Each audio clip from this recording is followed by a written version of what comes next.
Hi mga kanegi! Pagkatapos nga pala ng first subject namin ay naisipan namin pumunta ng bayan ng Kalumpit. Samahan nga pala namin isa naming kaklase na ipagawa ang kanyang cellphone.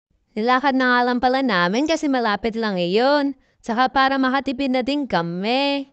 Nandito na nga pala kami sa paggawa ng cellphone.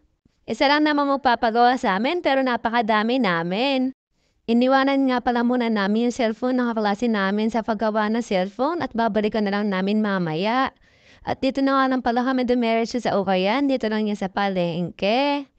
Pagkagaling nga pala namin sa Ukayan mga kanegi, dumiretso na kami sa Jollibee. Wow! Para mamaya ay diretso na kami sa aming second subject. Nandito na nga pala kami sa Jollibee. Buti na lang pagdating namin dito ay walang ganang tao. Kaya konti lang ang nakapila.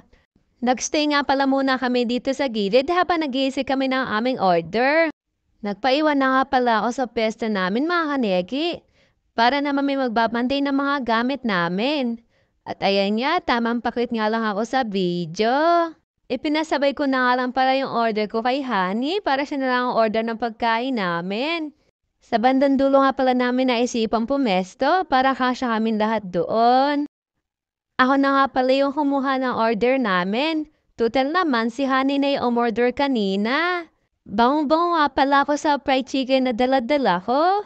Tuwang-tuwa pa nga ako dyan mga kanegi. Ito nga pa yung lunch natin mga kanegi for today's video. Tamang pakwit nga lang sila sa video kahit mga gutom na yung mga yan. Pagkatapos nga palang video yung pagkain mga kanegi, nagsimula na din kaming kumain. At kahit nga pala kumakain kami, tamang chismisan pa rin kami dyan. Tama nga sinasabi ng mga tao mga kanegi. Tipirin mo na lahat ng bagay sa sarili mo, wag lang pagdating sa pagkain. Hindi lang pala kami sa pagkain na busog, pati na din sa mga chismis ng bawat isa. Tunay nga nabidaan siya sa Jollibee mga kanegi. Kaso kawawa naman ang aming bulsa.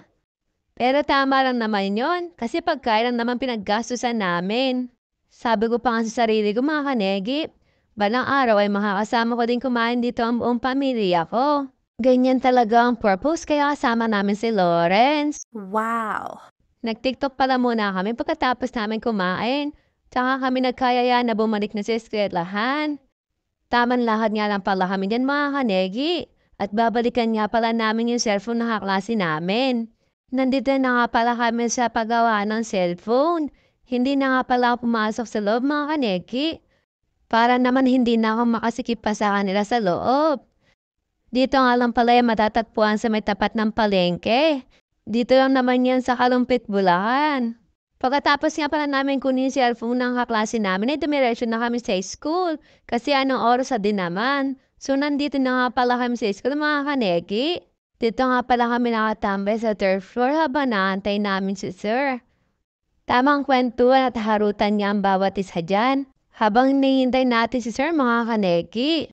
Nandito na nga pala ako sa Robinson. Naghihintay nga pala ako ng jeep na padiretso hanggang sa amin.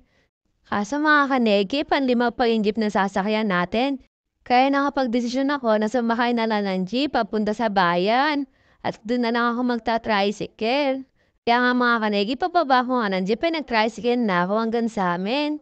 At dito na nga pala tatapusin ng aking video. Ingat kayo. God bless!